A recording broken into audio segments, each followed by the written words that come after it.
Hello, and welcome back to BroPartisan Hacks. We have been on hiatus, life and everything, life and work and everything, but we finally have a day to chat after 5 months. Seems like.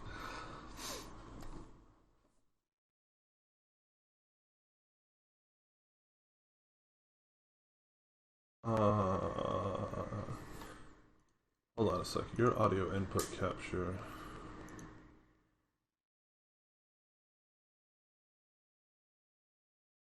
No. It's me. It's me.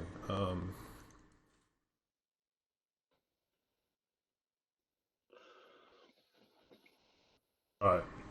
Now they should be able to hear you when you're All right, talking. mic check. Yeah, there we go. There are the levels of recording. Okay, so um, shows you we've been out of practice for a little bit. There you go. Let's start Already off. having Already having difficulties. we've been dealing with it for the last 20 minutes. I just noticed that. So, all right, Well, at least we're here. We're here. we're here. We're here. We're here, Back in, and getting it going. by golly, has there been a lot of crap that's happened since we have had our show? Let's see. They had I hope the did you make the Afghanistan list? withdrawal, which we Yeah, didn't get to talk about. never No, talked about it. we talked about that. The Rittenhouse trial went on. That one's done, over and done with, right? Yep, Um, Rittenhouse. he's out doing interviews now with whoever will have him. Certified on Twitter. He's got the blue Certified on check. Twitter. He's got a blue check now. He has enlisted the. Last I saw, he had enlisted the Nick Sandman lawyers to start suing media companies. So that they're drafting up their suits now. I don't think anything's been filed, but that's happening right now. Right on. Good for him. Um, I worked a lot. You worked a lot. I worked a lot. Yeah. It's funny because we were talking about all that the anti-work subreddit blowing up, and I'm all like, yeah. And here I am working 7 days a week, like not getting paid for it. Not getting paid for it. Yeah. If But I, I think that therein lies the difference is that like you like your job, yeah, that's true. like you feel like it gives you meaning, and I feel like that's a big important part of what I wanted to talk about when we get into that topic. But I also feel like I am being taken advantage of, like for sure. Like I mean, they take advantage of teachers anyway. I mean, we Oh can we yeah. can get into that, but it's Well, let's teachers just let's across the just dive right country. in because you're already going. So Um, let's just have at it. Go well, for it. the reality is that most of us, nobody gets into teaching for the money, right? It's not money. You get in there for the other perks. You get in there for um, whether it's vacation days or fulfillment or whatever. um, I mean, one of the reasons I got into it, so um, is because I wanted to coach, really. And I wanted to make money coaching, and I did that because I was in sales and I was doing you know 16-hour days anyway, right? Um, but I hated it, and so I was like, and I never saw my kids, and I just wanted somewhere where I could do and I could spend a lot of time with my kids. And so I was like, Well, if I I had recall, been, so yeah, you sold cars, and you yeah, sold furniture for a while, yeah, and you were basically complaining how you were poor. uh, Back to selling cars, hmm and then you went to school. well, yeah, basically, I wasn't qualified for to do anything but sales, to make the kind of money that I wanted to make. So like, I couldn't, I didn't have a college degree or anything, and I couldn't figure out how to make the money without being in sales, and I didn't want to do sales anymore. And so finally, I just bit the bullet and went back to school. But the reason that I decided on coaching is I've been coaching my youngest, at the time, my youngest son's basketball games, and I've been coaching him for 2, 3 years. And I was like, man, I really like this. And So that's why I was like, you know what? That's what I'm gonna do. I'm gonna go do that. And it affords me, I would love to say summers off, but I don't have summers off. I have another job. Um, but also, even if I didn't have another job, I still have workouts in the morning. I have to be there for skills practices, things of that nature all summer long. Like I don't have the time off. Um, and then, of course, I do get a week for Thanksgiving. I do get a week for Christmas. I do get spring break. All those things are cool, except for when sports takes over those things. And so, but the thing that's held over our heads all the time is we do this for the kids. And the reality is at the end of the day, we stay at our jobs for the kids. We stay in it for the kids because if you're the type of person that's a teacher that gets into teaching, you're not doing it for a paycheck. And if you are, you're going to be miserable. Like Right. there's no way around that. You're gonna be miserable. Like if you if you get into teaching for a paycheck, you're like, I'm doing all it is for this bullshit. Fuck this, I'm out. Right. But Yeah. but you get into it and then stay in it for the kids. Like it's just I there's think develop relationships and those kinds of things. So I think there's a lot of, and maybe this is just my perception, what I've heard. I have a lot of friends who are teachers and people who worked in the schools, and my own personal experience from my very very short time working in a school um, was that most teachers come in very altruistic and motivated and inspired to really try and get into it. And then after about like 10, make a 15 years, difference. yeah, and then about 10, 15 years later, they're the most jaded people you've ever met. Maybe It's that's just in the funny. elementary school, because like I've seen second grade teachers that just like hate their kids. And like I'm just like, why are you still doing this? And at this point, Right. it's like, oh, Why? we're tenured, we're comfortable, this is my life, this is just how it is. I've only got to deal with like a few bad kids every year, whatever. Like, and that's whatever justification or excuse it is. But like, You may have just caught him on a bad day too. You know what I mean? Like one of the one of the things that I do know about this is um, like you're gonna have days where you're like, "Fuck them kids," like, I like get that, right? you're gonna have those days. But at the end of the day, you keep coming back for them. Like um, it's I mean, you and I both grew up in small towns, and so obviously, um, I know that there were teachers who did, yes. I also know that at least in where I went to high school, there were teachers that showed up just because that's what they did. That was that was the job, and that's all the job that they could get in that town, right?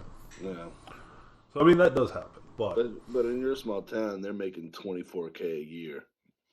right, Like and so that it's again, like a it ain't comfortable like they're living because it's killing it. so cheap to live It there, ain't a right? comfortable living. It wasn't a comfortable living 20 years ago when you were in high school. Well, it might have been then, I was like but in my small town, yeah, dude, it was cheap there. but that's what they still making. So that was when you were in high school. The state minimum was like 24. Now the state minimum is 28. 20 years later. So So let's get into enough about teaching specifically. Tell me about this recently exploded anti-work subreddit it's that so you have been so man, deep into. I've been in it, reading through, reading the logs, reading the threads, all of it. I can't help myself, Hmm. and I had to actually get away from it because I was like, man, y'all are depressing me. Fuck. Like you're just getting beat up the whole so, time. Like, so it was I got into it. I saw some, some post. It had blown up, and then I was like, oh, what's anti-work? Click, and then I started getting into it, and it's basically like, mostly is like people just hating their jobs, right? Fuck this shit. Right. That's Yeah. what a lot of the posts were. A lot of text messages, people quitting their jobs, and that's what everybody saw when they started getting into it and following it. They saw these text messages that were on Twitter, they were on Reddit, and they were people like, you know what, fuck you, boss, I'm out, right? And that's really cathartic for a lot of people because a lot of people put up with a lot of bullshit in their jobs, and there are like, I don't know what. Last I checked, there were over 100,000 people across the country on strike. Uh, at the time, it was like John Deere, Kellogg's, the Yahtzee, the screenwriter people in California, um, the Alabama thing with the union busting that Amazon's been doing, Mm-hmm. so forth and so on. So there's a lot going on, and people are realizing at this point that they have more power than they've had in the past. Now, having said all that, it's kind of funny because I was reading through it, and I don't know. I started wearing sweatpants to work because here's the deal: I have freshman football in the morning, and I have varsity football in the afternoon, and then I have class in between that, right? Mm. And I normally have to get dressed, get up, put on my football clothes in the morning, put on my class clothes, and then put on my football clothes. And it's a pain in the ass, and I hate it, right? So I finally was like, you know what?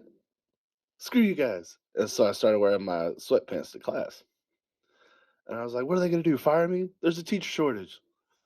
Like, just my stick it to the man thing. Yeah. And then, So and then I, brave. and then I found out that everybody else is wearing their sweatpants also because there's a deal going on because it's freezing. Anyway, anyway, um, You found out you were actually just doing what everybody else didn't yeah, I tell was you just about. Like just nobody they just didn't said let you in. anything And you were because like, "Yeah, I'm getting them." I don't I don't read the emails apparently. So,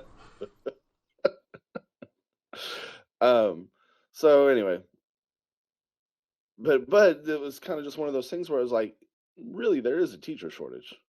And what are they gonna do? Like, yeah, they'll probably fire me if I was doing something.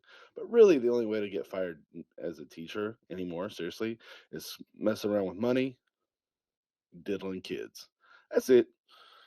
If you diddle I think that's kids or you good. mess around with money, you're out of there. You get a There's stern talking to. Like you have to show up. I feel like not showing up might yeah, yeah, also get you yeah. fired. Like if you just like, I'm out for like 3 weeks. Sorry guys, But then, figure it there's out. some people that are like, I they're trying to drag me into their drama. They're trying to drag me into it. Um, and I'm just like, guys, also a lot of teachers. This is one of the bigger problems that I see with teachers. Not so much in my department, but with teachers in general, is they um, they have only ever been in academia.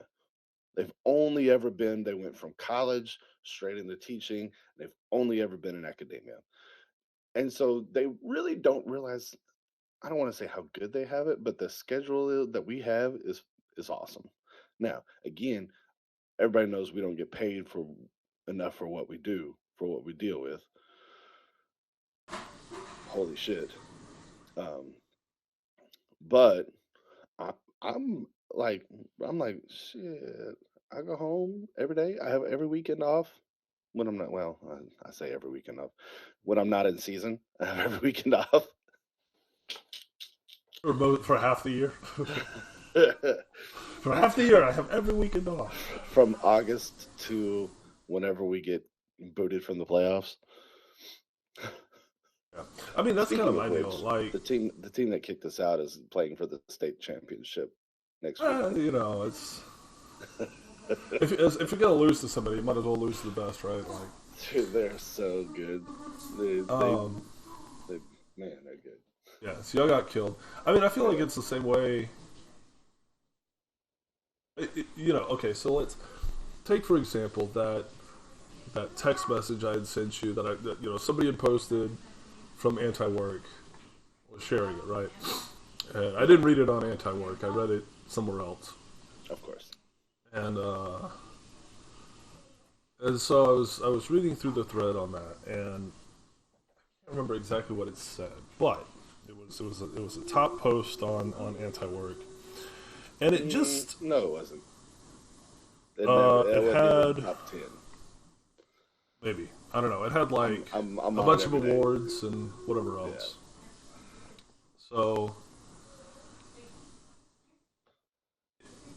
the conversation, you know the conversation. I'll read it out for anyone listening. So it's, hey Becky canceled on Saturday. I'll need you to come in and cover for her. And the response is, that's not my problem. Saturday is my day off, and I've been working 8 days straight, and I really need it.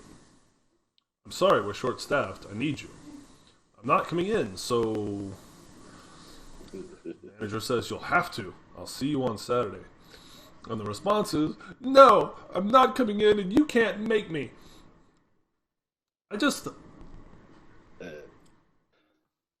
So I think a lot of those. One, I think a lot of those text messages are fake. Yes. I a think lot the of these ones text messages are fake. And that was why I sent you the Willy Wonka text message.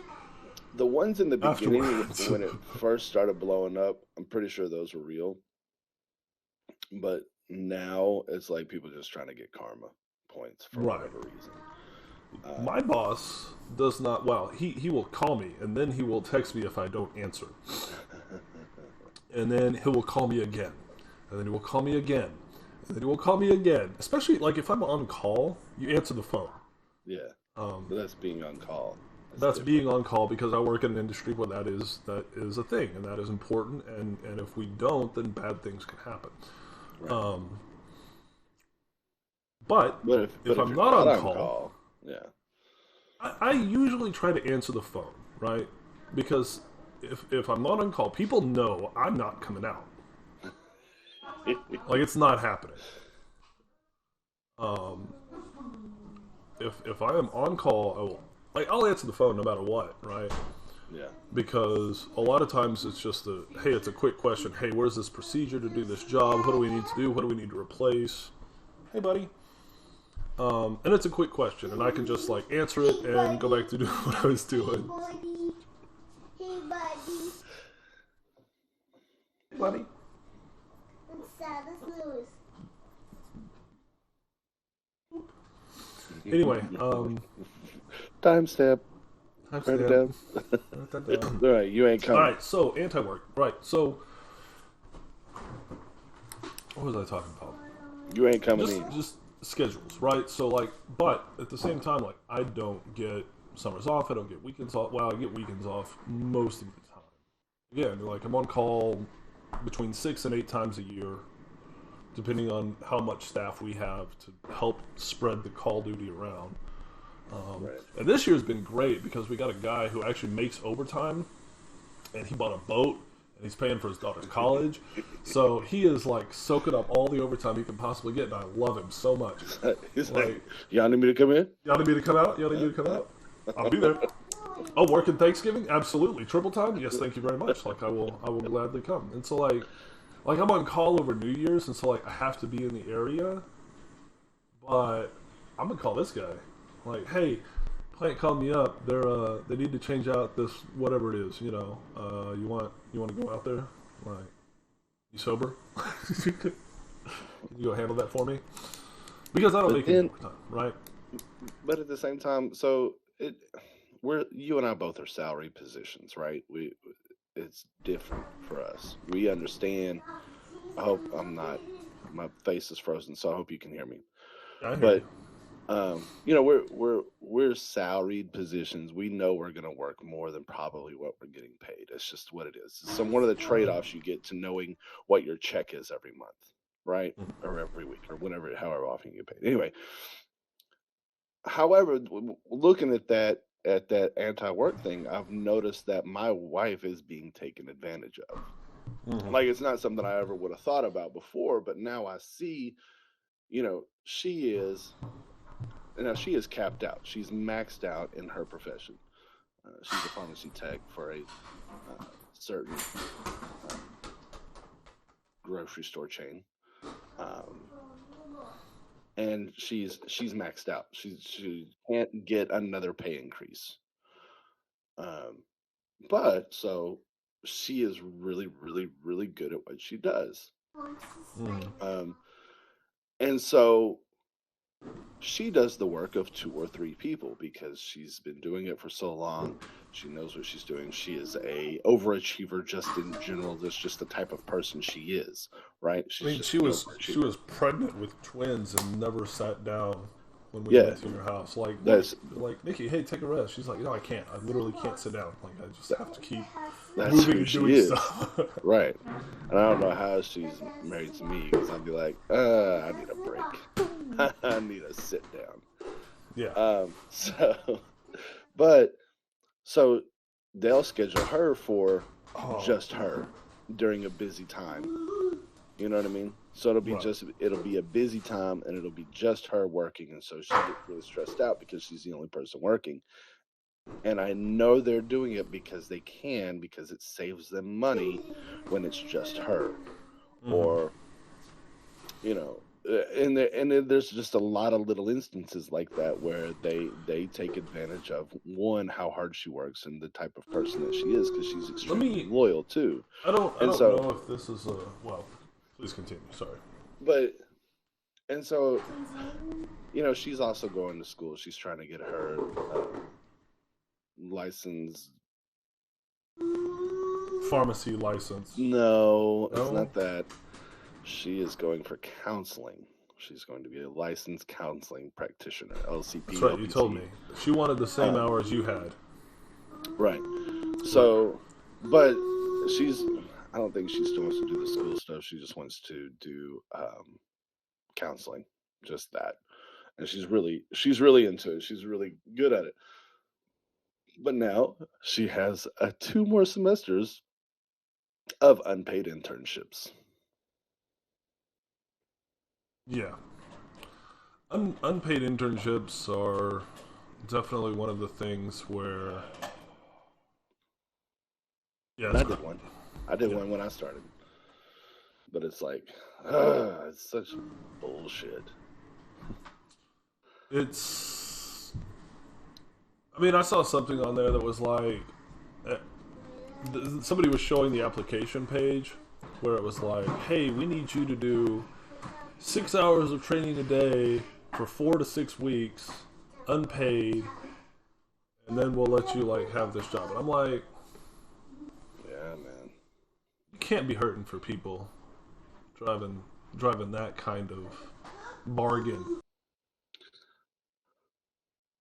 I got a I got a partner. He's yeah.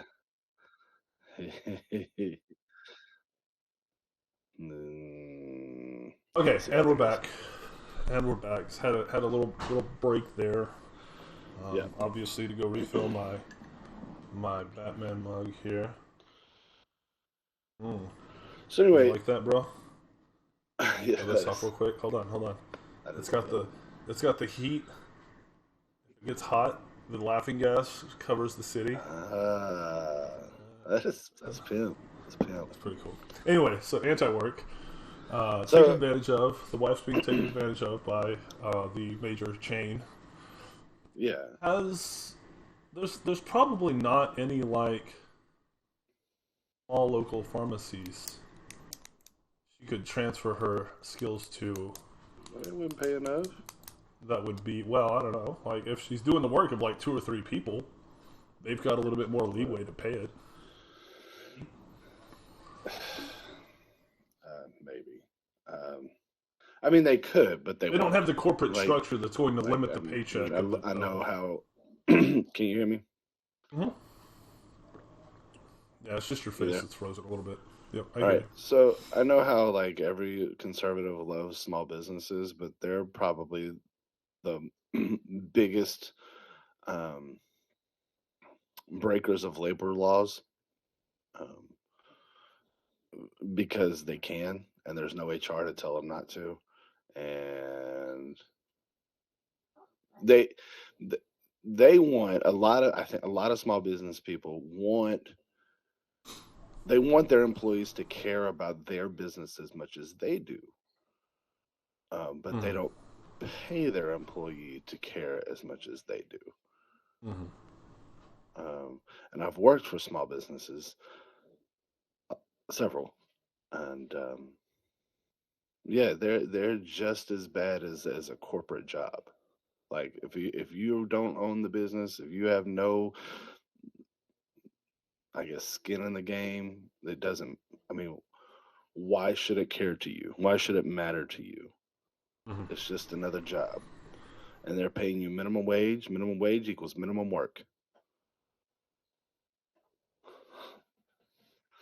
That's how I feel about it. So I know we had talked about how I don't know. I've had a lot of thoughts because I thought about it a lot last night about the idea of anti-work and obviously I haven't been in it as much. I don't necessarily think I fully understand. I haven't read the sidebar of all their material there, and it's a bunch of like. So you want me to run it down? When the mythology of work, the abolition of work, the phenomenon of BS jobs, in the praise of idleness, laziness does not exist. The last one, just as an idea, I'm sitting here like, no, that's wrong because I know I'm lazy. Like sometimes, like anecdotally, I've seen people be lazy. But again, that's the idea is that's something that's been taught to you from birth, is that the idea of laziness and the idea of not being productive is anathema to existence. You know what I mean? So that's the idea behind it, is trying to change people's minds about work. It's not that it's anathema to existence. It's anathema to being productive, which is not a function of existence. But in America, it is. If you're not productive, you don't eat, and then if you don't eat, you don't exist. So, so here's a couple of things that I see wrong with this idea. So anti-work, right? The very notion of the idea as it's presented as a socialist movement seems antithetical to the idea of socialism and the labor force in general, and so much that some of it is the hey, we don't want to be abused by our employers, but a lot of it is I just don't want to work. And I've seen those posts, and you know, some of them get downvoted, but it's not something that's rare to find, right? Like people who just don't want to work, and they don't want to have to work to survive, and they don't want to have to work to find fulfillment in their lives. It seems antithetical to a socialist movement that focuses on blue-collar workers. So that's my problem number one. Problem number two is that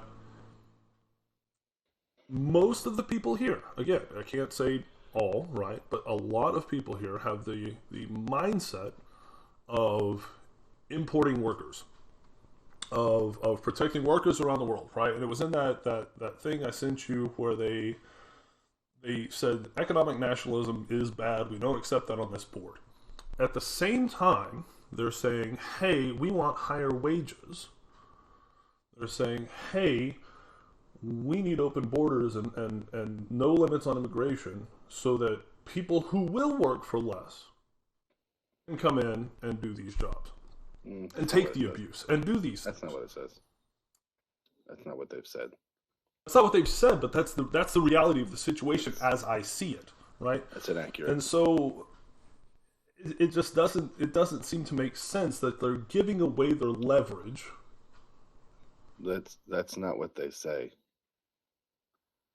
What they're saying is bring these people in and pay them the same that you would pay us. Right, but that's not what's happening. It's not right. Okay, But, I but understand. that but there's That's a the difference. intention. That's the intention, but it's not the reality, right? And that's why I think these two things are antithetical to each other. Because you have been conditioned to worship the almighty dollar. You have been conditioned to say, well, they the boss, they make those decisions, they get to do whatever they want. You want to talk about my conditioning now as it stands, where I am like 100% anti-fiat system. I am absolutely sick and tired of the government just saying, "Hey, we need $1 trillion." Boop, there it is. Our money has value because the government says it has value. We just create more debt over and over and over again. So if you wanted to have a real system that actually affected like the world and the working class and everything else, is anti-fiat system, not anti-work. The work is what creates value, right? The work is what people do. It's the labor that they produce, and it's being destroyed by the federal government, by the banking system, as an if you want it to be effective and to make your work mean more, we have to destroy the fiat system and make our dollar worth something real. And destroy the capitalist system. I don't necessarily think that's necessary, because your work is what creates value, right? And whether or not you have it under a socialist framework or a capitalist framework, the point is, it doesn't matter right now under the fiat system. Under the fiat system, where the government can just say, hey, we've printed $1 trillion, it doesn't matter whether it's socialist or it's capitalist, because the overarching thing that supports both of them, the pillars that they would stand on, the trade and the money that is created for your labor, can just be, we could just create more, right? Mm-hmm. And this shit's been going on for decades, right? Mm-hmm. Yeah. Since we got away from the gold standard, really. And like it's only becoming apparent to me whenever we say like, hey, we've got quantitative easing, and we released $3 trillion. When did we get away from the gold system? When did we get away? I think it was under 1960 something. That was under Nixon. FDR, yeah. Yeah, FDR got us away from the gold system because actually, check. Wasn't FDR the one that created Fort Knox? I don't know. And collected all the gold? So, in 1964... I'm pretty sure it was because the capitalists had fucked our system. So listen to this. This will blow your mind. I learned this yesterday, right? In 1964, minimum wage was like 5 quarters, right? But those quarters were 90% silver. If you were to smelt those quarters down, their value today would be like $25. That was your wage, 5 quarters an hour, right? $1.25. That was your minimum wage back then. But you were paid with money that had actual value.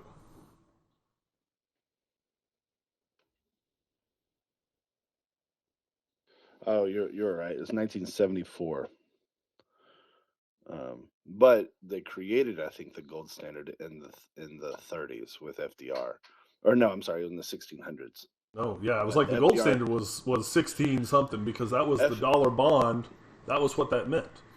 But FDR collected all the nation's gold and put it in Fort Knox, and like he's the one that consolidated a lot of that stuff so that the money had value, because the value of the dollar had dropped so significantly during the Great Depression, where he had to do something to increase the value. And so that was one of the things that he did, was he just was like, banks, give me your fucking gold, we're taking it, and then we'll back your dollar, kind of thing.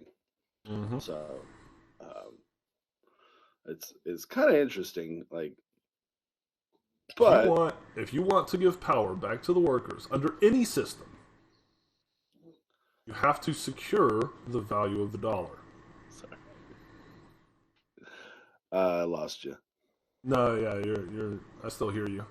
Okay. Those are the 3 problems that I have with this mindset.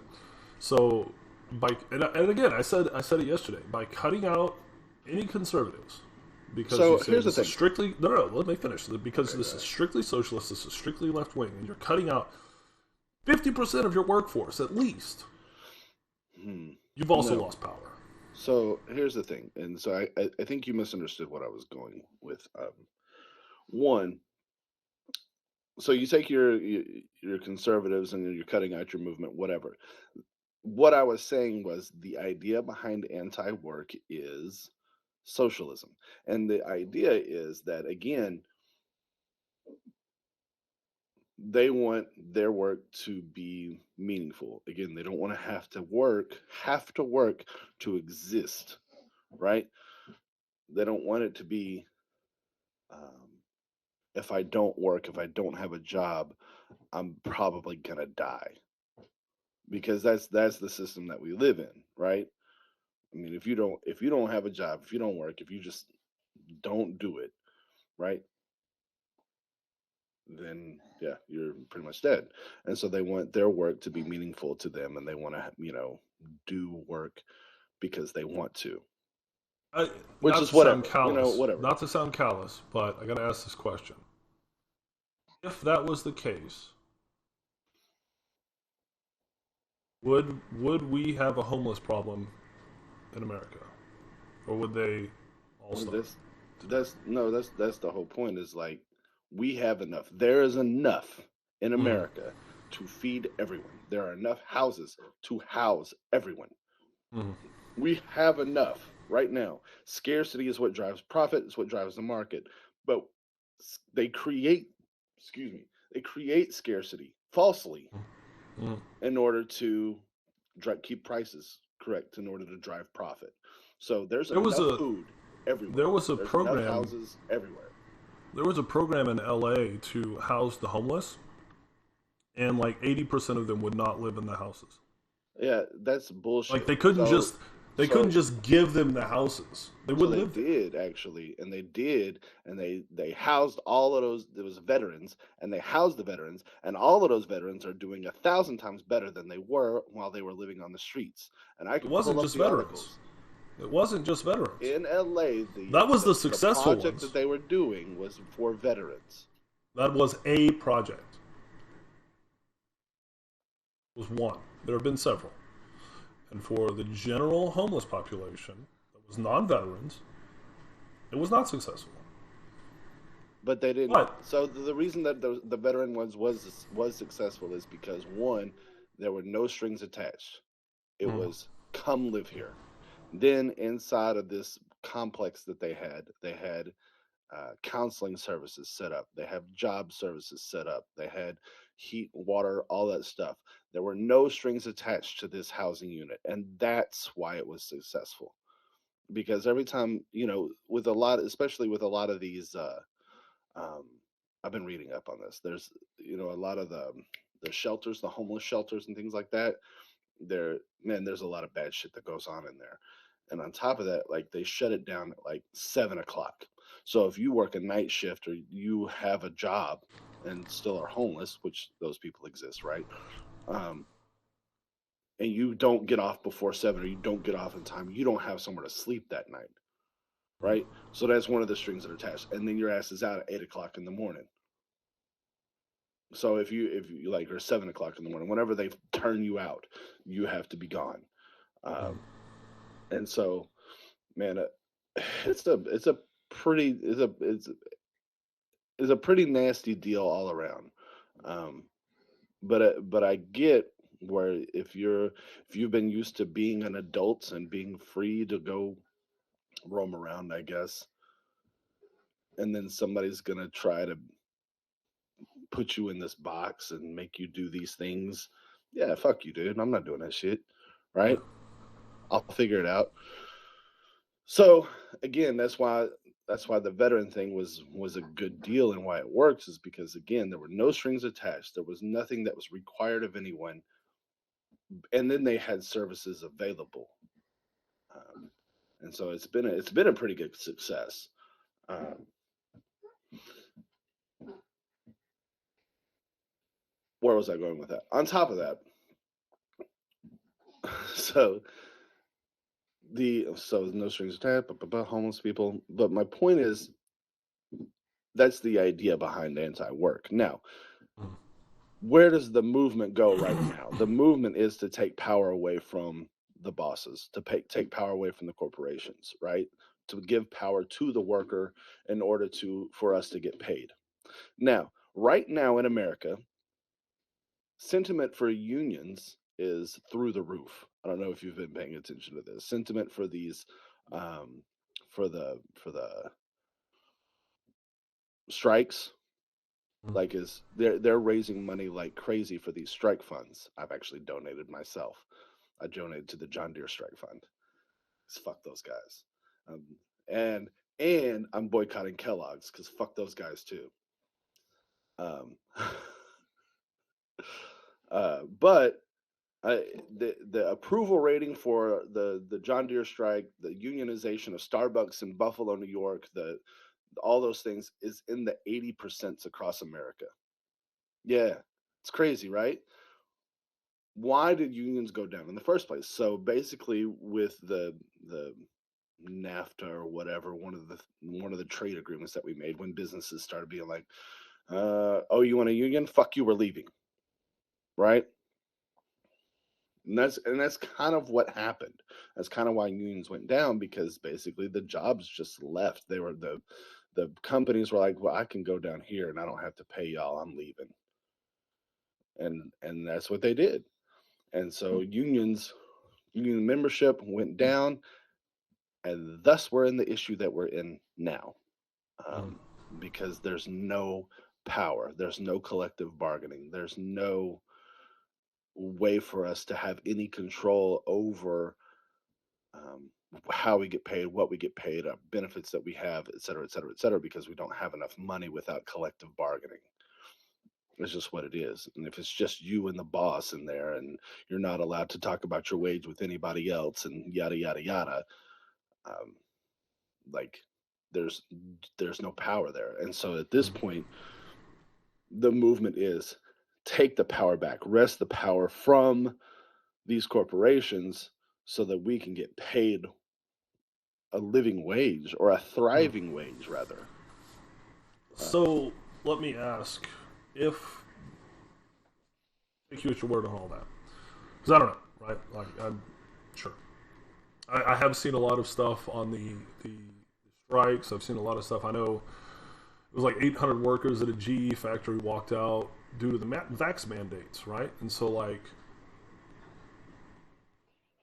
you know, that you got the police union in New York City that's actually got a case against the city, not because of, hey, we don't want to follow your vax mandates, but because you didn't go through the collective bargaining process to implement this as a rule, as a status of our employment. This is a change to the contract that we've agreed on, and this is like illegal, right? I've seen that a couple times. Yeah. It wasn't a matter of like, hey, we don't want to do it. It was a matter of you changed the rules of this contract, and that's not going to happen.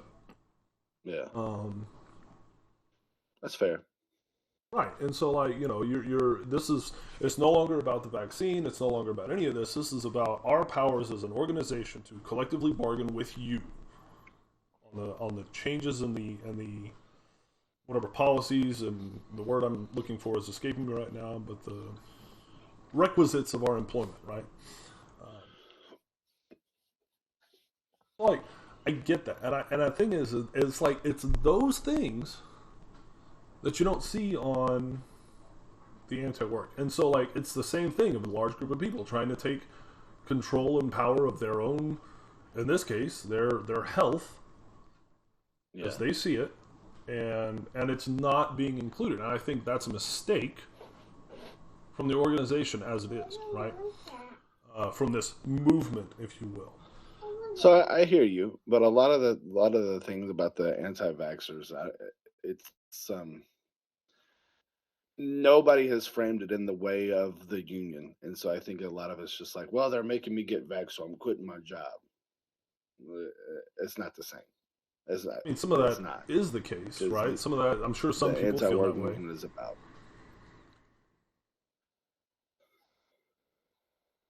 Sure, still is. Are you okay? So So you may see it as abuse from a boss, right? Where they're like, well, you're going to do this or you're fired. Mhm. Then you have a choice, right?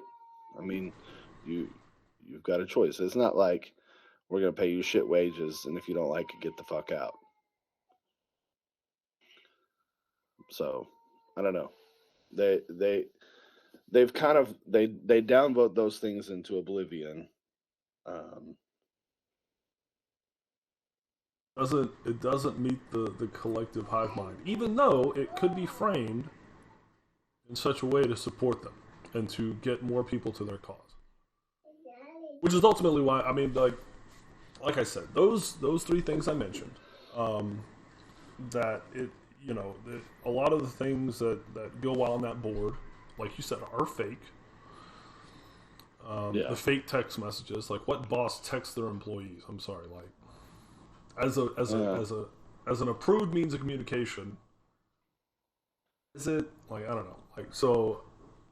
You know, there's a lot of fake stuff on there. You can go on a computer and create the message to say whatever you want, right? Um, I think that without controlling the dollar itself, it's doomed to fail. The work and the labor will continue to be devalued. The thing is y'all keep blaming the fucking workers for the value of the dollar. No, I'm Like not. that I'm not shit. blaming the workers for that at all. But I'm not. But the thing is like you're saying that that's a problem. That's not the problem. It's not the problem. The money is in the system. The problem is that like 8 people have it, Mm-hmm. and the rest of us don't. Mm-hmm. How did that happen? If you make right? $2 million a year, if you make $2 million a year, you're closer to being penniless than you are to Jeff Bezos. Mm-hmm. You're closer to being homeless than you are to being Jeff Bezos at $2 million a year. How did that happen? Glass-Steagall. How did that happen? Citizen United. How did that happen? The list goes on and on and on. We did it to ourselves. We kept voting for these fucking people. And they took every dollar from us. But you see, that's exactly what I'm saying, right? It's not just the Democrats. It's not just the Republicans, right? Both of My these point parties is, support the central banking fiat system. Both I of them, understand and they that, have but for that years. is regardless of how much money is in the system, regardless of the gold standard. Even if we were on the gold standard, the difference would be we would be making quarters and they would be making dollars versus we're making dollars, they're making millions and billions. The it it's not how much money it is.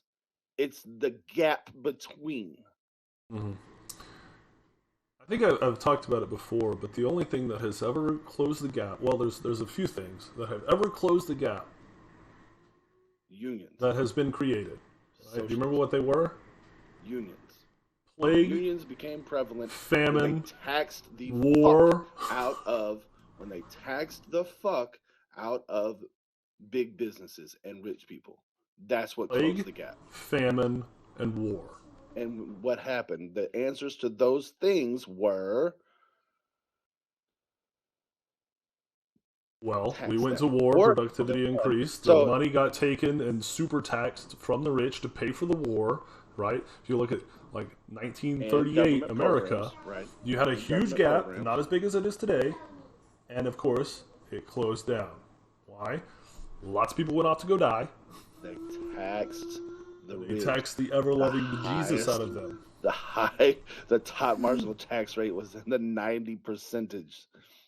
Elon Musk lied the other day, said his top marginal tax rate was 56%. You know how these rich people get paid? You know how they pay themselves? So they Elon Musk, for example. Hey, go get Sully. Elon Musk, they get paid in stocks, right? That's how they Mm-hmm. get paid. So their stock price goes up, they get more money. Look, they're worth Brazilians of dollars, right? So what they do then is they go to They go to a bank and they say, "Hey, I'm Elon Musk. I'm worth $1 Brazilian. I'm going to take out a loan." And they take out a loan to pay their bills. So, you with me now? You I'm with recording? you. Okay. Yep. So they take out these loans, of millions of dollars, and then they live off of these loans and they pay them back. And then the idea is that they borrow and then they die, right? So they never have to pay taxes on that because you pay you don't ever pull your money out of your um, um, stock options, right? And then you borrow money from the bank. That's better. You borrow money from the bank, and you don't have to pay taxes on a loan from the bank, right?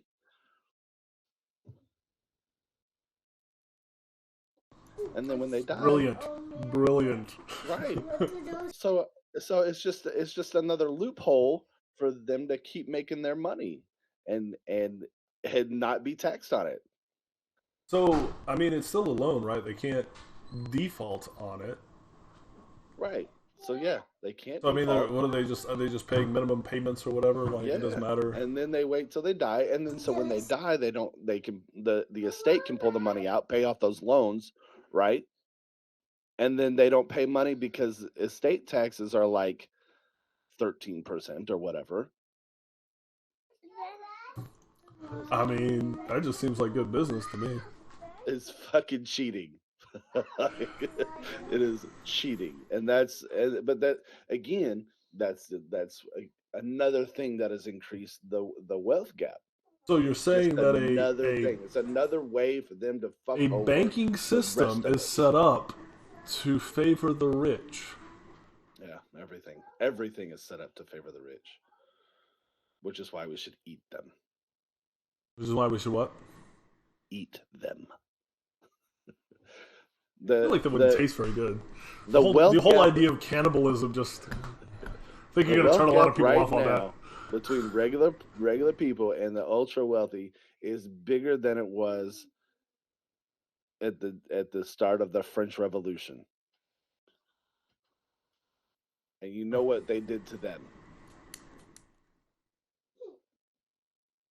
Just saying. They didn't eat them.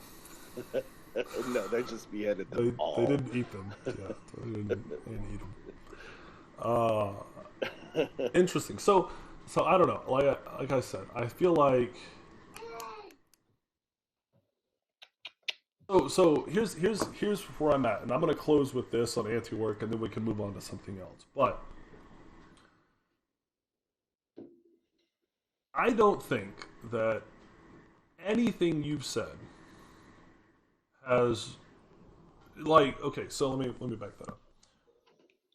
The ideas that I presented, the actual real problems that I see with the anti-work movement as it is. So I mentioned fiat system, I mentioned immigration, right? And I talked about a little bit about economic nationalism and the idea that the workers themselves, by having elected officials that promote open borders, are giving away their leveraged bargaining power, and not having conservatives in the movement, right? And so those last two things kind of go hand in hand, because that's how you're going to affect change, right? Like, real change is to get both parties to have people in power that will make the changes you need to be successful. I agree. Now, okay, so let me back up, and this is one of the things that I meant to say is I do agree with you that we need to have normies. We need to have everyone in this type of movement. You see Uncle Bob? Yeah. So when you have the normal people and you have conservatives, you have a huge coalition of workers that unite. Yes. But I think that the thing is that this, with this particular subreddit and with this particular thing, is they're saying is like, we don't need bosses. We don't want capitalism. We don't want we want I say all this, but the reality is they. Okay, y'all are driving me crazy. Okay, y'all go see mom. Don't tell her I said that. So, so is it That they don't need bosses, the right? ultimate thing is they don't want capitalism, but at the same time, a lot of the demands at this point are labor demands. They are $25 an hour. We don't 4-day work week, et cetera, et cetera, et cetera, et cetera, et cetera. And then they don't want our life to be work, because right now the reality is, and the reason that all of this is going on is because when the pandemic hit and we're all sitting at home and we all realized how much more there is to life. Instead of working 40 hours a week, the majority of our time every single day is spent at work. Every single one of us, right? And there are schools and just because this is what I know, there are schools in DFW right now that have a 4-day school week. In college, you go to school for 4 days. You have Friday, Saturday, Sunday off. Sometimes. I had Friday Or classes a lot of times. I never did. I had a few Monday, Wednesday, Friday classes, but my Friday classes were always like 1 and 2 o'clock in the afternoon. So yeah, party days were Thursday, Friday, Saturday, and then sometimes on Sunday if I was real stupid and didn't have an 8 o'clock Monday class. Yeah. But yeah, no, I get your point. But I don't think that they're going to go from point A to point Z like their goal state without hitting everything in between. And I think you're right. And that seems to be what they're trying to do. And they're ultimately doomed to fail with that approach. You're right. You are 100% right. It is micro steps, but at the same time, your end goal has to be known. You know what I mean? Like the end goal has to be. And actually, I saved it. Hold on. Let me let me run these down for you. I saved a post. We got to move on. I know, but hold on. Hold everything. Mostly because I want to get your take on what's going on Instagram. Okay, so um, the demands. This is what it is. Universal basic income, $2,000 a month. Give the security, $25 minimum wage, equal wages for all. So just across the board, equal wages. Unions allowed to thrive. No homework. This means no after-hour calls, emails, or texts. Work the hours on the schedule. Can't finish. You have your next shift. No commission, only jobs. No commission, only jobs. An excuse for free labor. No tips. Also, an excuse for free labor. Eliminate all types of crunch time. 4-day work weeks. A ceiling wage. $500,000 a year, including bonuses. Nobody needs more. Abolish lobbying. I'm with that. Abolish tax havens. With that. Tax the ultra rich. Revoke all current tax exemptions. For any religious institution, casino, business, corporation, and political individuals, everyone must pay a tax. Or nobody does. Abolish shell companies. Abolish hedge funds. Fire all corrupt judges, lawyers, politicians, union leaders. That's everyone. Everyone in government, fire them. Fines will be based on salary and net worth. Which I've seen. That's actually a pretty good deal. That's how they do it in some European country, where like if you get a traffic ticket, it's based on your net worth. And so like what could be a $50 traffic ticket for me would be like a $20,000 traffic ticket for a super wealthy person. It's pretty dope. Okay with that. Actually. Change government interest loans. Citizens shouldn't have to pay taxes and interest for a loan from the government. Break up large mega corporations. Clean up our planet. No bailouts for corporations. Internet will be considered a utility. The internet will never censor free speech at the request by any government or corporation. Free healthcare. Establish an independent quality control board. Hold on 1 second.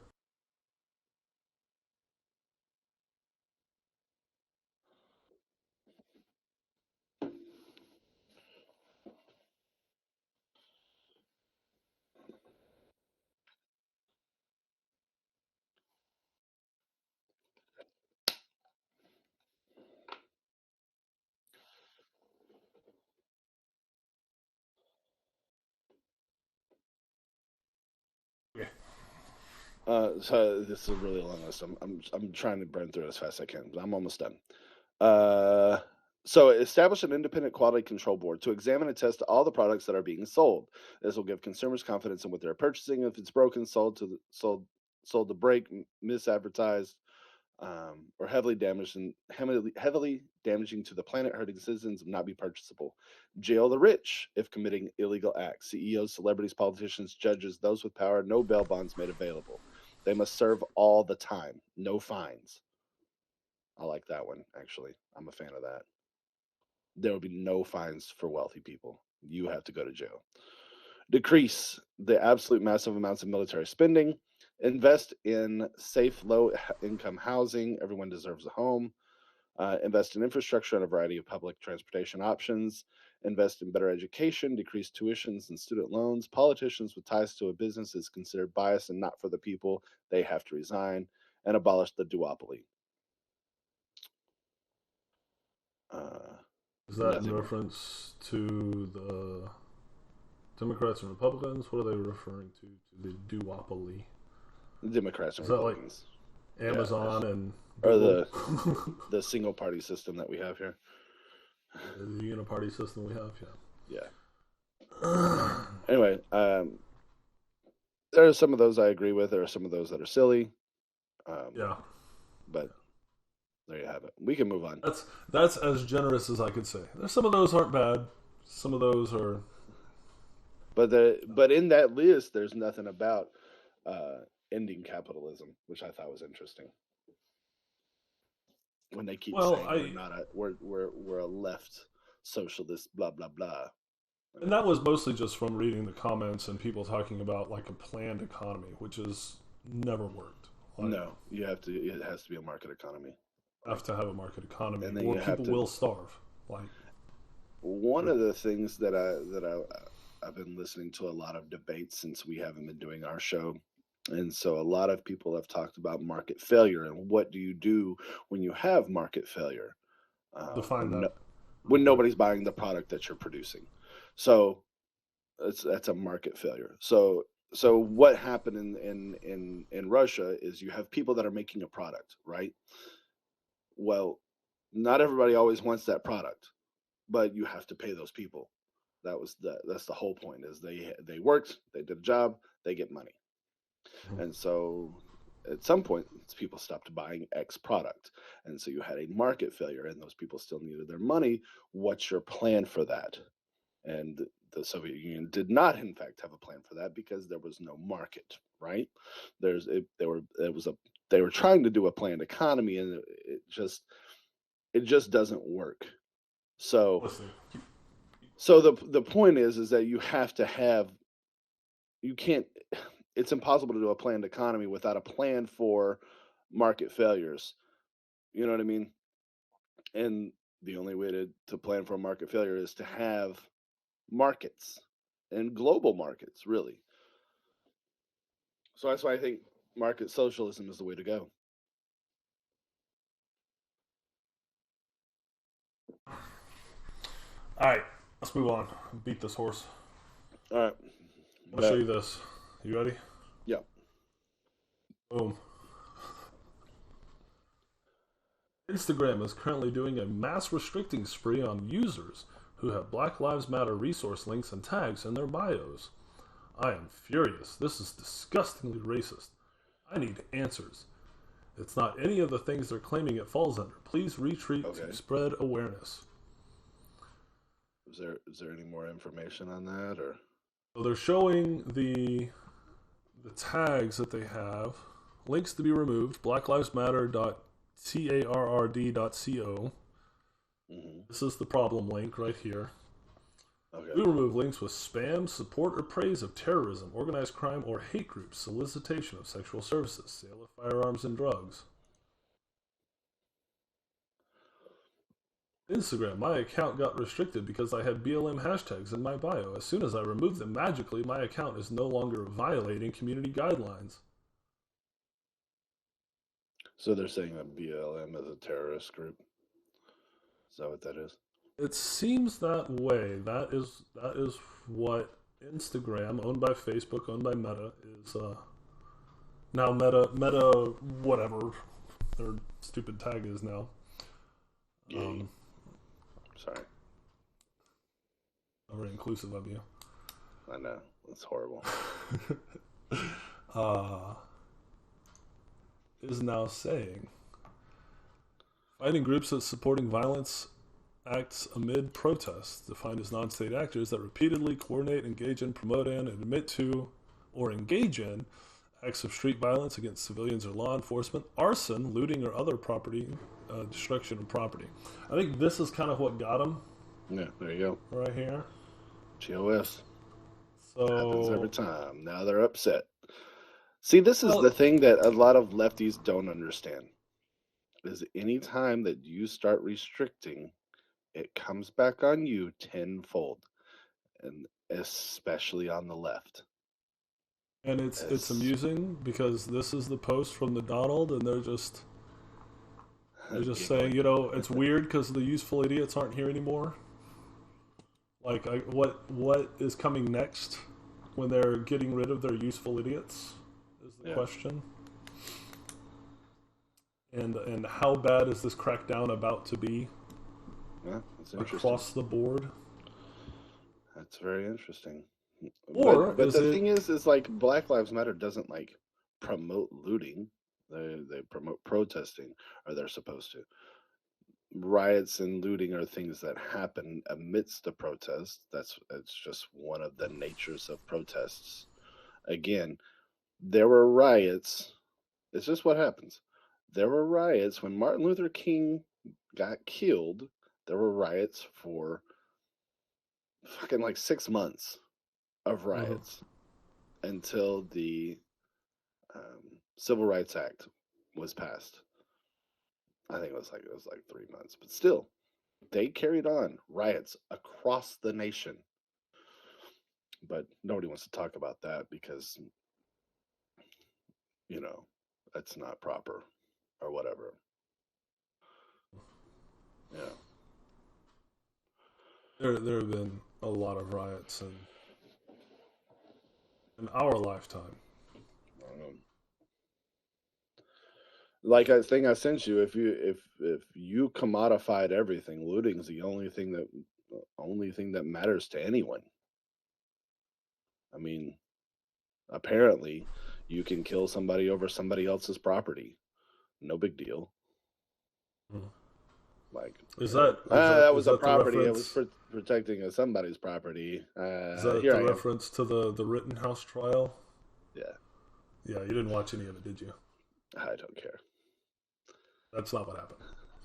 And that's not what the court found that happened. What do you mean? The prosecutors weren't able to prove that that's what happened. What do you mean?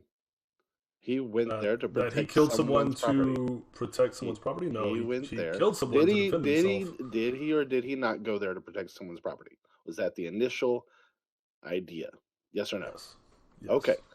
That's all. That's all. He went there with that purpose in mind, with his guns and whatever.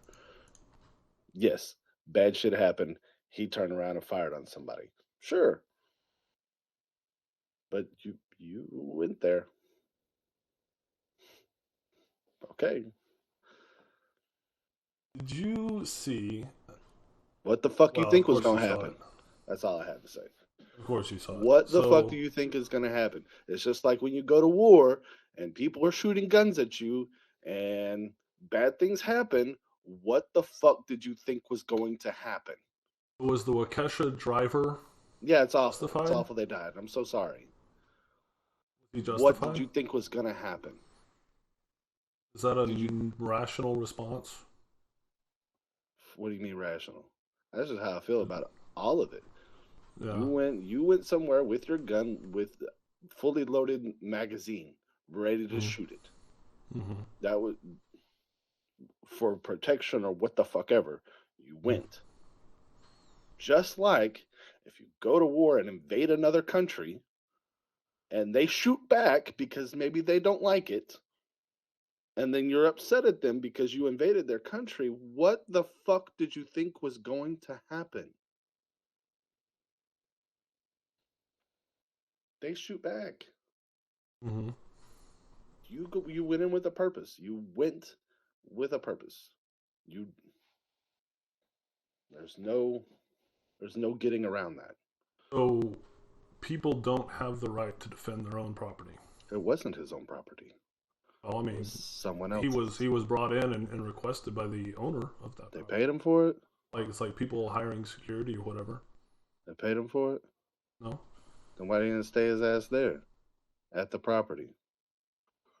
If that's what he's brought in for. isn't it like 2 blocks away from his dad's house?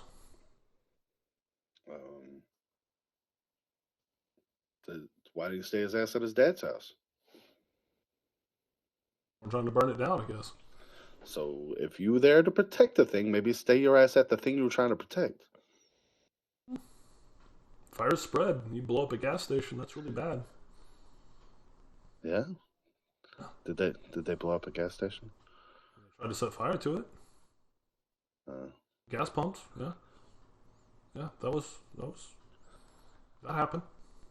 Okay. So if you blow up the gas station, it kind 2 of blocks. endangers everything on the street, doesn't it? That street, not then stay your ass at Yeah, home. it's kind of bad. Yeah. Yeah.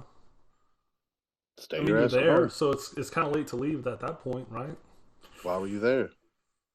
You should have been at home to protect your house, your property, Why was anybody there? to protest the shooting of the dude in the back. So he didn't have the same rights as the protesters to be there. He didn't have the legal ability to go out as well, right? So Is those people that the died, argument? That's the argument that failed in court. those people that died, Not yeah, bad shit happens when you guilty. do stupid things too. They went out with a plan. Yeah. Shit happens. If What the fuck do you think is going to happen? decide to attack somebody, you're taking your life into your own I hands. feel that. All of it's Yeah. a bad deal because they made some poor choices. All of them across the board. All of them. Yeah. So why would one be more responsible than the other? Because he did the murdering. Because he survived? Probably. That's why he's more responsible than the others? Would you if the opposite had happened? If It has. somebody It has. listen, And people have been listen. beaten to death. right? That's Who real. got beat? People get dragged out of their trucks and beaten to death. And because he survived, now he's guilty. In your mind. Do those people go to jail when they drag somebody out and beat somebody to death? I don't know. It's happened so many times I haven't followed all of them. Did they catch it on camera and did they take that person to jail? And was there anybody that was like, no, they're not guilty? Is there anybody doing that shit? It's the same shit with with people saying, oh, cops also kill white people. Yeah, when they do that shit, they go to fucking jail. No, they don't. Most No, of the they time, don't. yes, That's they do. ridiculous. That's ridiculous. It's not. Yes, they go to jail. They go to jail at the same rate.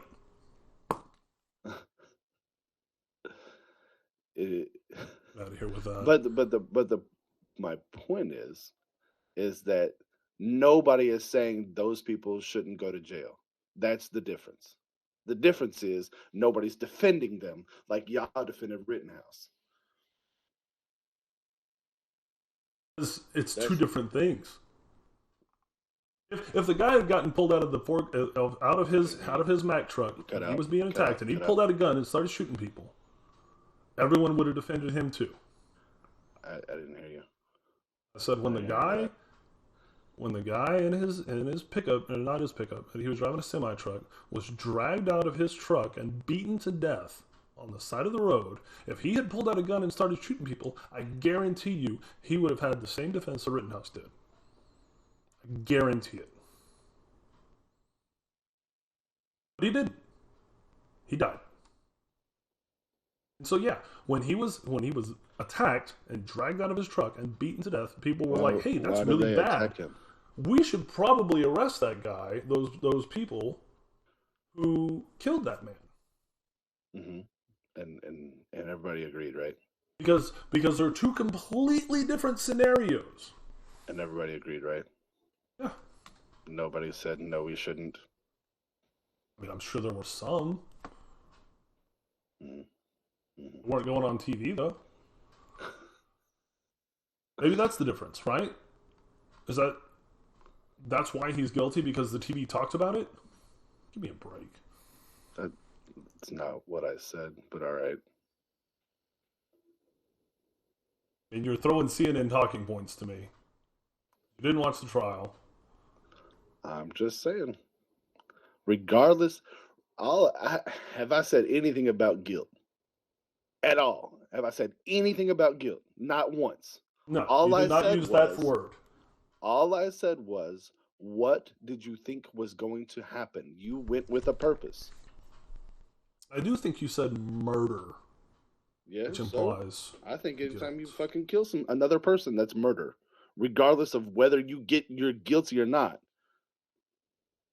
Regardless of what the courts say, if you shoot someone, you murdered them.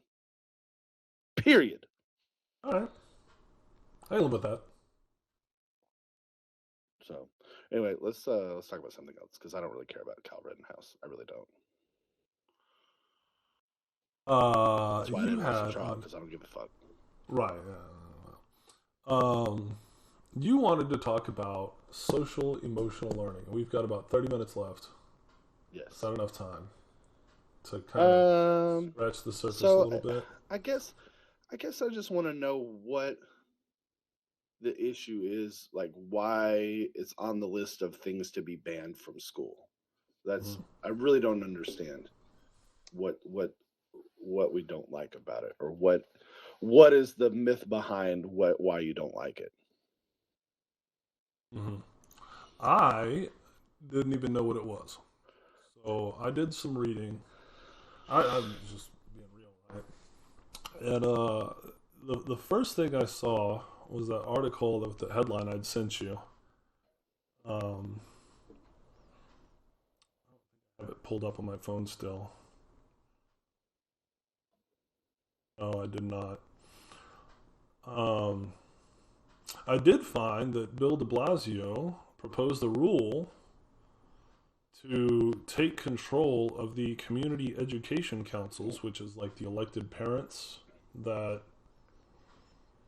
they don't really sit. It's like the city, New York City's version of a school board, right? Because in New York City, I guess the Department of Education kind of makes the rules, and then this education council like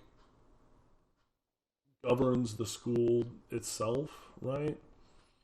Mm-hmm. Um, but the city kind of dictates what happens. Anyway, apparently proposing this new rule. Um, Oh, the headline was "Social Emotional Learning: The Insidious Teaching Tool You've Never Heard of." oh, that's right. Yeah, that was the headline. Yeah. Let's get to that. Good. Um, oh man, further up in our conversation. But yeah, no. So that article, I read most of it. He it was a teacher that had talked about quitting or getting fired for not wanting to do whatever it is they were doing. Mm-hmm. I can't find where we had talked about it. We didn't really talk about it. Like, Stop. We tabled it. yeah. So why don't you give me the rundown, kind of what it is, why it's important, and your reasons for wanting to go to the mattresses on this issue. Um. So let me. I'm gonna talk for a minute. Okay, so we're back now. I just got finished with football season. It was really long. I'm exhausted. I worked 7 days a week, Saturday, Sunday, every day. Um, and I'm just now getting my life back. Um, and so one of the things that was really difficult this year was it was something that we haven't dealt with before, or I haven't dealt with before. But every single week this year, every week, at least one player in our program had a tragedy strike. Like one week, there was an accident on Sunday, and one of my freshman players, his baby brother, died in a car accident. 5 years old. Uh, that was a struggle. And then aunts, uncles, grandparents, parents, etc. It is nonstop. Um, some COVID, most of them wasn't. Most of them was just illnesses or, just. I mean, it's been a really rough year. And the the problem is that a lot of those um, things fall to us as teachers, as coaches, to to be counselors for that kind of thing, because at the end of the day we still have to put a product on the field, right? So you have to figure out how to get these kids through whatever it is that they're dealing with, and then still be able to perform on a Friday. um, and most people can't do that. It's really, you give them as much time as they need, but at the end of the day you still got to figure out how to play, because that's still your job. um, Now, that's one thing. Here's another thing.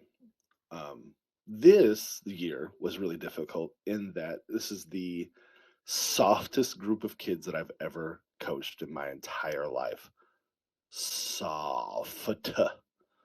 Um, I don't mean they weren't strong and good athletes. I mean mentally, they're pretty good athletes. And and maybe soft isn't the right word, but these kids are ill prepared for what is going to happen to them when they become adults. Like, significantly. They're not prepared for the knockdowns, knockouts, mud dragging, and agony that happens when you become an adult. Um, they're not prepared to get back up, get back on the horse, and handle their business. Um, Mentally weak, soft. Those are the things. I'm a coach. That's where my brain goes. Um,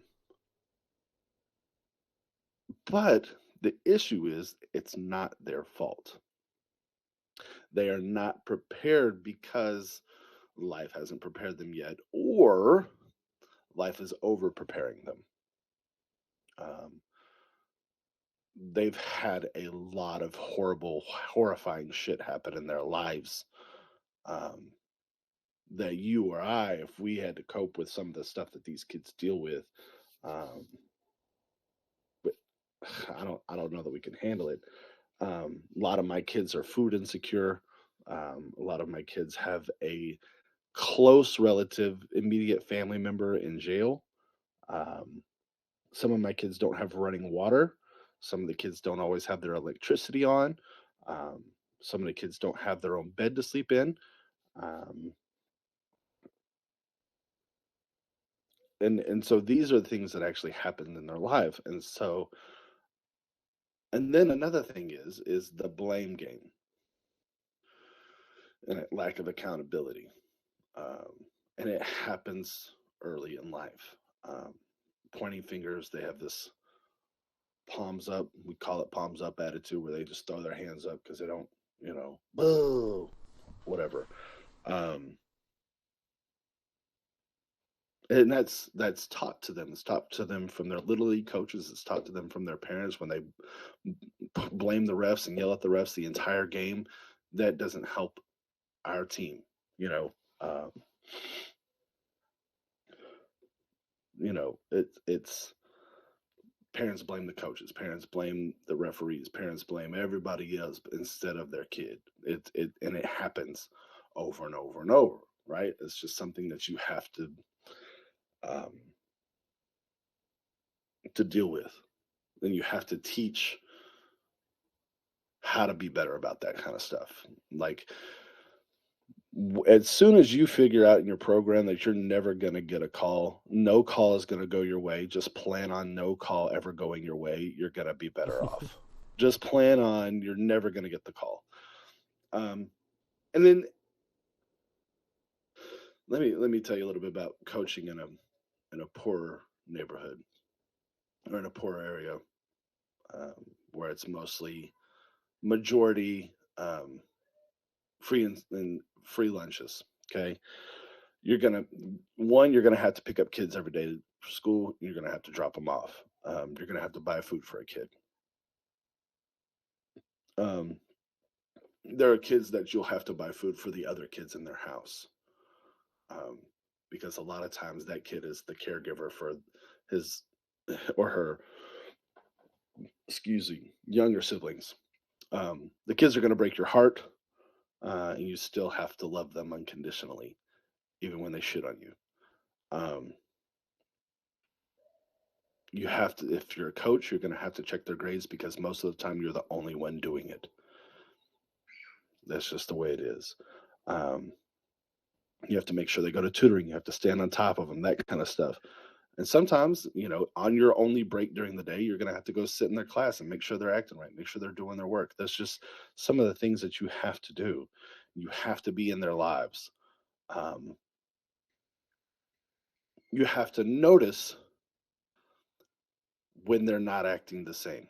And you have to get into their head and figure out what it is that's going on. Because if you don't, no one else is. And then bad things happen. One of the things that I talked about with one of the kids this year, because I had, for like the first 4 games, I had one kid quit every game. They just get upset and they lose their minds. They throw their helmet and they try to walk off the field.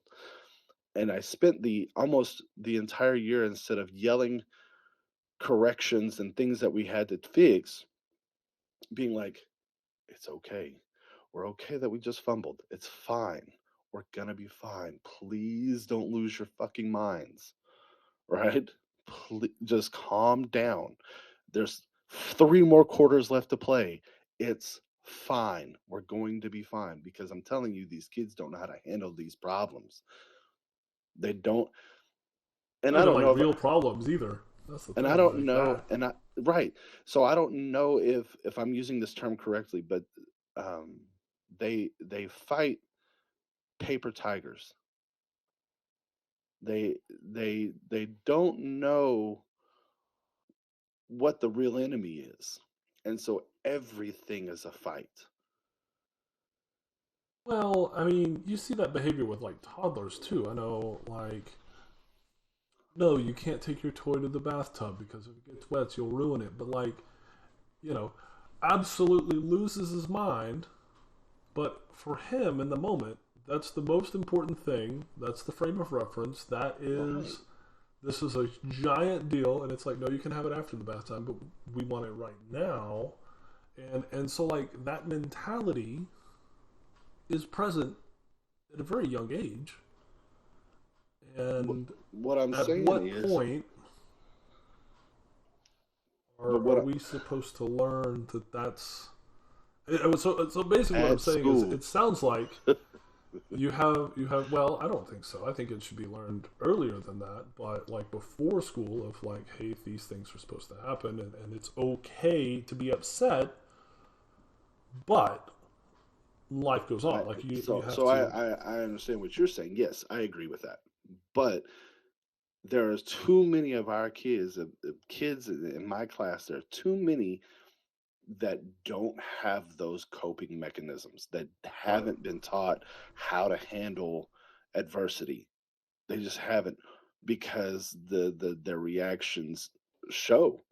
I mean, when coach says, literally happened, when kid misses a tackle, completely whiffs,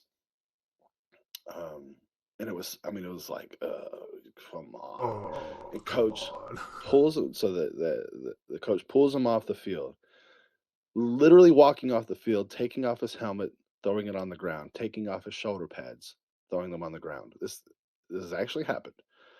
And all all that he said was, he was like, "Well, he told me to get out, so I'm gonna get out." Bro, you've made a bad play. Like what you think was gonna happen? like like you missed the tackle. You've got to come over, you got to get some coaching, and then you're gonna go back in. He's like, "No, I'm done. I'm done. I'm done." Bro, like but that's part of those coping mechanisms. So when I went through that list earlier of electricity, food, water, etc., hot water, Mm-hmm. those are things that those kids have had to deal with. Real things, real Mm-hmm. problems, right? So when these fake problems come, it's not a real problem. They react in the same way they would with the real shit that has happened to them, because they again don't have those coping mechanisms that they need to exist, which is Oh, what social emotional learning teaches. And that's the whole point behind it, is how to handle these things without losing your mind. as as a as a child, as an adolescent, as a teenager, as a young adult, they don't. And maybe this is wrong, but like you don't have a lot of agency to do something about not having power. That's what I'm saying. That's my point. Is because they don't have a lot of power, and so their reaction to bad things is to blow up, to give up, to quit, to whatever it is. You know what I mean? Mhm. Because they haven't had any power, right?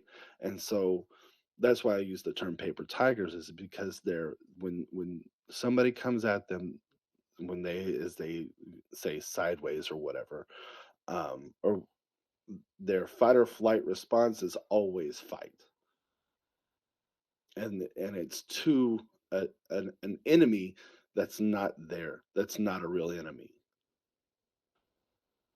Yeah. They're turning around to fight a tiger that's made of paper.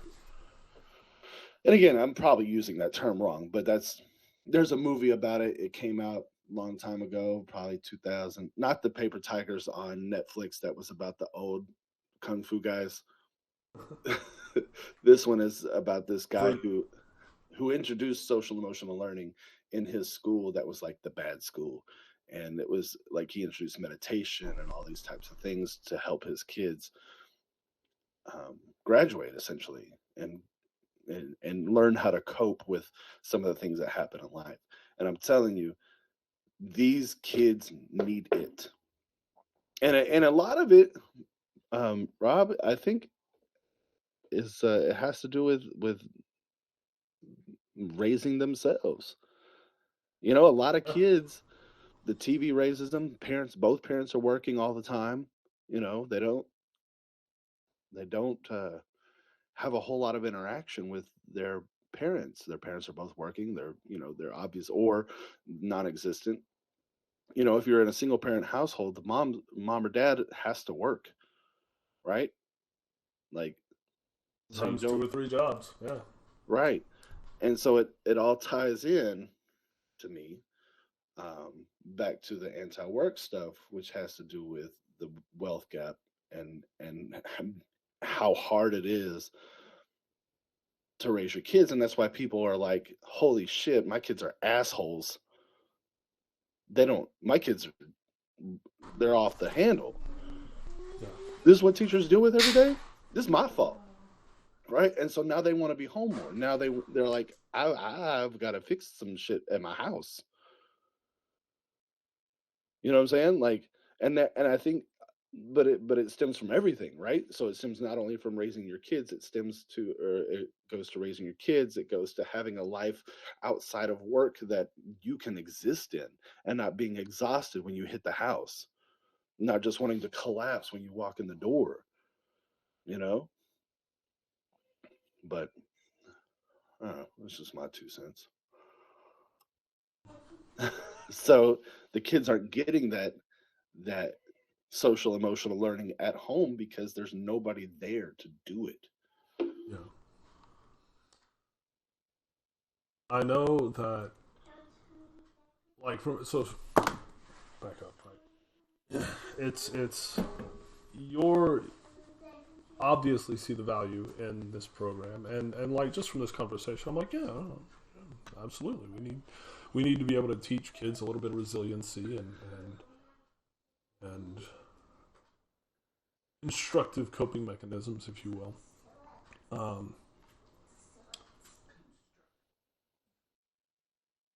Older.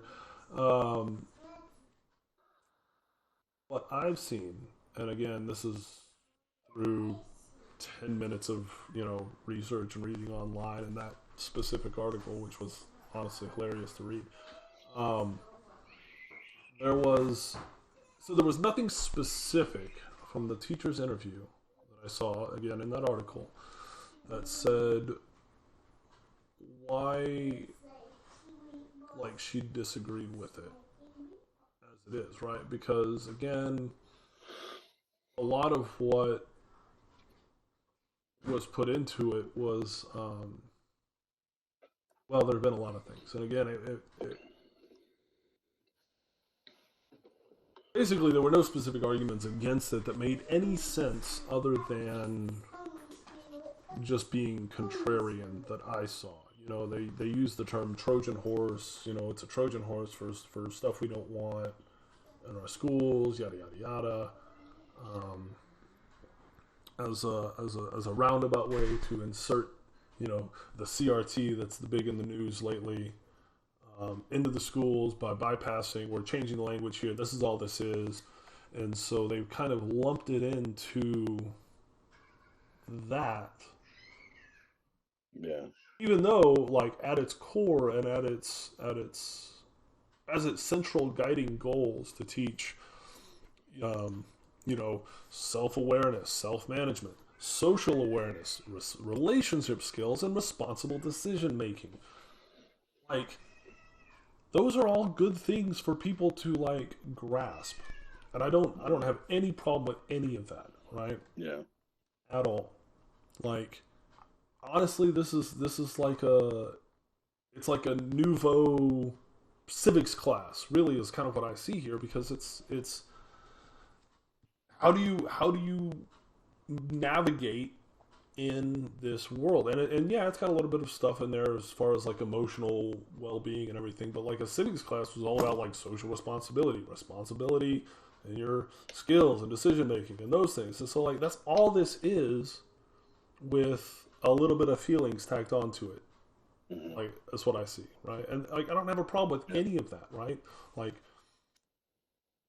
if and maybe it's the wording, right? Like, maybe these dumb legislatures or Republicans are like, oh no, we don't talk about our emotions. Like, if they just called it like Civics 2.0 or something, it would have been fine. It would have flown completely under the radar, and that's essentially what I see this as. Yeah. As hey, look, life is hard, right? Here's some skills to deal with it. Right.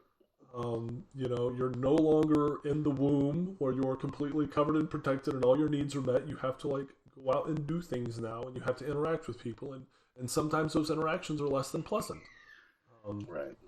Yeah. Sometimes you don't get what you want, and you need to know how to deal with that in a manner that's not throwing a temper tantrum, so that when you're 17 years old, they don't look at you like you're a toddler. And some of our adults in our society could stand to have this as well. Yeah. There's a lot of them.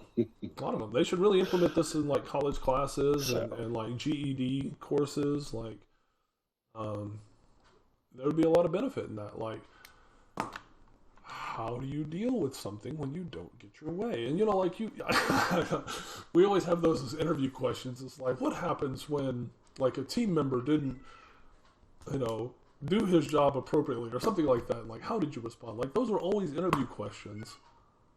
Like, at least like crap that we have, right? Like corporate American questions. I know. Like, how do you deal with adversity? Well, I like to go out and fly off the handle and punch people in the face and throw my hat down. And like, this is what I do. Stomp around. Stomp around. I lay down on the ground and kick my feet, and wave my arms. And, Yell at everyone. oh, it's like, oh yeah, no, you sound like you'd be a perfect fit here. Like this is great. Thanks for coming to work at Walmart. You know, I don't know, like, because that's about the only job you're going to be qualified for if that's your behavior. I mean, sorry. Even then, they'll probably fire you because you're not, you know, working well with other people. Yeah. Well, I don't know. Like I see it. I understand why. Hit me. I'm so sorry. No, you're good. I was going to say, I understand why some people are calling it a Trojan horse because it is really vague, and I've looked at some of the curriculum. I got some stuff pulled up here. I was looking at it while you were laying your heart out. But like, no, it was good. I was listening. It was really good. You know, like these activities here, and again, this is just one thing. There's like 1,000 resources out there for teachers, and so you know you can't really tell what it is that they're lumping into, and that's why it's important to have your representatives on your school board go over this stuff. Yeah, absolutely. Well, and I can show you to my resources that I have. I mean, you know, there's an Amazon video called "Detox Your Thoughts: Negative Self-Talk." Yeah. There's another one. That's old school. Oh God, what's that guy's name? He did the self-talk book.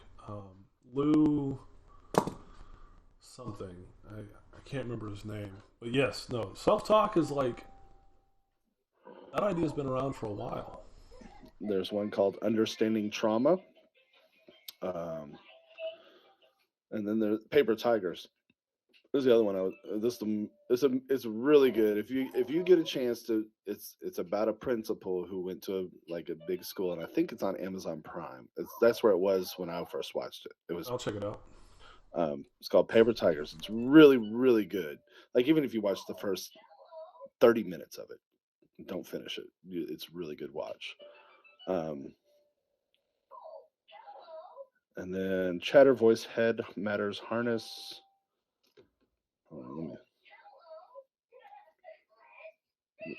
This is called Chatter, the voice in our head, why it matters, and how to harness it. Written by Ethan Cross. I mean, there are a lot of different resources that we get. I mean, I get them every effing day. But let me do this. Hold on. Let me go here. Let's see, October.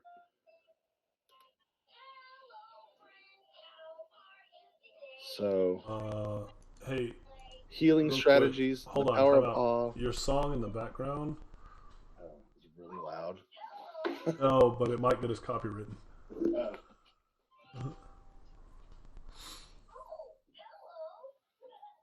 We'd have to make money for it to matter. It doesn't. The algorithm will pick it up. Oh. All right.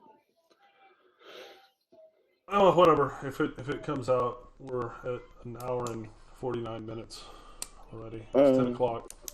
Yeah, it's 10 o'clock. But my point is that, again, it's absolutely necessary. And like I said, I will go to the mat for that shit. CRT, I still don't think it's being taught. I have no idea what anybody of these fucking people are talking about because that's not what we do. And maybe it's because I live in Texas, but I don't. And I work at a majority minority school. So maybe that's why I have no idea what the fuck anybody's talking about. Where I've seen, well, and again, this is just what I've seen online. Because again, I live in Texas and I'm not involved in the schools at all. But most of the shit that's most of them doesn't happen here.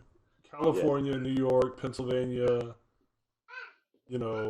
areas where there are majority white schools and they are like separating their classes into affinity groups, and things like that, and they're like 5 years old and so like there's a lady that did this experiment like 20 years ago. It's an old white lady, and so I watched this class thing, and so she's talking about what it feels like to be oppressed or be black. Um, and so she takes this group of white people, and she's like, "You have blue eyes, you're over here. Everybody else that has brown eyes, y'all are over here, and the majority of people have brown eyes, right? And so all the blue-eyed people, y'all are the oppressed group. Y'all are this. You put on the thing. This is how you live, right?" And then they did this interaction, and this like girl starts breaking down. She's like, "It's just not fair." Blah, blah, blah, blah, blah. And the lady's like, like, "That's the point." get water too. Oh, cool, baby. Okay, I'm almost done. So I'll have to find that and I'll send it to you. But it is pretty interesting. But I think that's what these people are trying to do, but they're not pulling it off because that lady is way smarter than most of us. It happens when dumb people get ideas. Like, Yeah. I won't even say good or bad ideas. Like, just I don't think ideas. there's any way that I could pull off how she did it because it was like this idea that she had. And I studied it in college because that was when you study CRT in college. But it was just kind of, I don't know. But I think that's what was going on, is trying to teach racism in a way that makes sense to people that have never been oppressed. So again, it's all about age appropriateness, and I'm sure she did it with a bunch of older kids. No, they were adults, I think. Yeah, I think they were adults. They may have been adults, or they were college students, or something like that. Like it was. Oh, like maybe that's where my biggest beef is with most of that stuff. Like I don't. Yeah. Yes. Yeah.